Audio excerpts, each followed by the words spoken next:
ಗುರ್ಲಾಪುರ್ ಕ್ರಾಸ್ದಾಗ ರೈತರದ ಚಳವಳಿ ನಡೆದೈತಿ ಅಂತ ಏನಂತಾರೆ ಅದಕ್ಕ ಸ್ಟ್ರೈಕ್. ನಾವ್ ಹೆಂಗ್ ಬದ್ರಿಗೆ ಸಲುವಾಗಿ ಮಾಡಿದೀವಿ ಹಂಗ ಸ್ಟ್ರೈಕ್ ನಡೆದ ಇವತ್ತು 4ನೇ ದಿನ 3-4 ದಿವಸ ಆತತ್.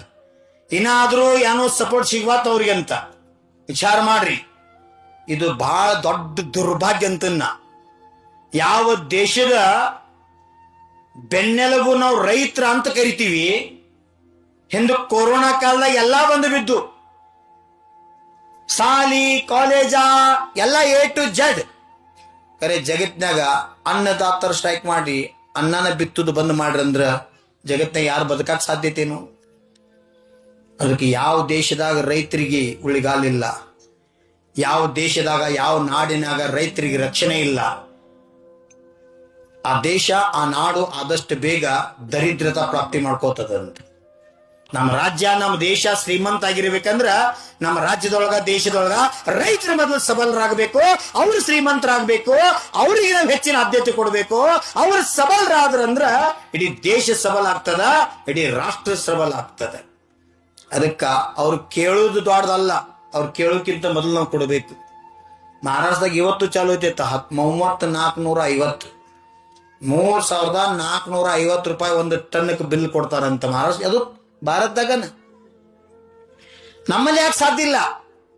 ನಾವು ಮನಸ್ಸು ಮಾಡ್ಬೇಕು. ರೈತರು ಸುಖಿ ಆಗಿದ್ರಂದ್ರ ಇಡೀ ರಾಜ್ಯ ಸುಖಿ ಆಗಿರ್ತದ.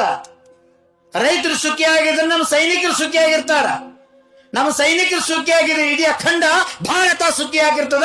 ಸಾಧು ಸಂತರು ಸುಖಿ ಆಗಿರ್ತಾರ. ಇಡೀ ಭಾರತ ನಕ್ಕು ನಲೀತದ. ಅವಶ್ಯಕತೆ ರೈತರಿಗೆ ಬೆಂಬಲ ಬೆಲೆ ಸಿಗಬೇಕು. ಸರ್ಕಾರ ಇರ್ಲಿ, ಆ ಡಿಪಾರ್ಟ್ಮೆಂಟ್ ಅವ್ರು ಯಾರೇ ಇರ್ತಕ್ಕಂಥ ಅಧಿಕಾರಿ ಇರ್ಲಿ, ಆದಷ್ಟು ಬೇಗ ಒಳ್ಳೆ ನಿರ್ಣಯ ತಗೊಂಡ ರೈತರು ಸಾಥ್ ಕೊಟ್ರಂದ ನಿಮ್ ಭವಿಷ್ಯ ಉಜ್ವಲದ, ನಿಮ್ ಪರಿವಾರ ಎಲ್ಲ ಸುಖಿ ಇರ್ತದ. ಒಂದು ವೇಳೆ ರೈತರಿಗೆ ಅನ್ಯಾಯ ಮಾಡಿ ನೀವು ಕುರ್ಚಿ ಮ್ಯಾಗ ಕುಂತಿದ್ದರ ಆಡ್ಕೋಬೇಕು, ವಿಚಾರ ಮಾಡಬೇಕು. ಈ ಸರ್ಕಾರ ಗಮನಕ್ಕೂ ಬರಬೇಕು, ಆಯಾ ಡಿಪಾರ್ಟ್ಮೆಂಟ್ ಯಾರ ಅಧಿಕಾರದ ಅವ್ರ ಗಮನಕ್ಕೂ ಬರಬೇಕು. ಆದಷ್ಟು ಬೇಗ 3-4 5 ದಿವಸ ಗಟ್ಲೆ ರೈತರಿಗೆ ತ್ರಾಸ ಕೊಟ್ಟ ಏನಾಗುದೈತಿ? ಏನಿಲ್ಲಪ್ಪ, ನೀವೇನೇ ನಿಮ್ದ ಕೇಳಾಕತ್ತೀರಿ, ನೀವು ಕಷ್ಟಪಟ್ಟು ದುಡ್ದರಿ, ಅದಕ್ಕೆ ಬೆಲೆ ಕೇಳಾಕತ್ತೀರಿ, ಕೊಡ್ತೀವಿ. ನಾವು ಬದುಕಬೇಕು, ನೀವು ಬದುಕಬೇಕು, ಇಡೀ ಜಗತ್ತು ಬದುಕಬೇಕಾದ್ರೆ ರೈತರು ಬೇಕು. ರೈತನೇ ರಾಷ್ಟ್ರದ ಬೆನ್ನೆಲುಬು. ಹೇಳಕ್ ಕಷ್ಟ ಅಲ್ಲ, ಅದಕ್ಕೆ ನಾ ಬರ್ದೇನೆ, ರೈತನೇ ಜಗದೀಶ. ಈ ಜಗಕ್ಕ ಬದುಕಬೇಕಾದ್ರೆ ಅನ್ನ ಬೇಕು. ಅನ್ನ ಕೊಡ್ತಕ್ಕಂಥ ಅನ್ನದಾತ ರೈತ ಅದಾನ. ಆ ರೈತ ಸುಖಿಯಾಗಿರ್ಬೇಕು. ನಮಗಂತೂ ಬಹಳ ಹೆಮ್ಮೆ. ಯಾಕೆ ಹೆಮ್ಮೆ ಅಂತ ಕೇಳ್ರ, ಈ ದಕ್ಷಿಣ ಭಾರತದಾಗ ಇವತ್ತು ಎಷ್ಟು ಆಚಾರ್ಯಗಳು ಆಗಿ ಹೋಗ್ಯಾರೋ ಅವರೆಲ್ಲ ರೈತಾಕಿ ಕುಟುಂಬದಾಗ ಜನ್ಮ ತಗೊಂಡ ವಿಶ್ವವಿಖ್ಯಾತಿಯಾಗಿ ಸ್ವಕಲ್ಯಾಣ ಜೊತೆಗೆ ವಿಶ್ವ ಕಲ್ಯಾಣ ಕಾರ್ಯ ಮಾಡ್ಯಾರ.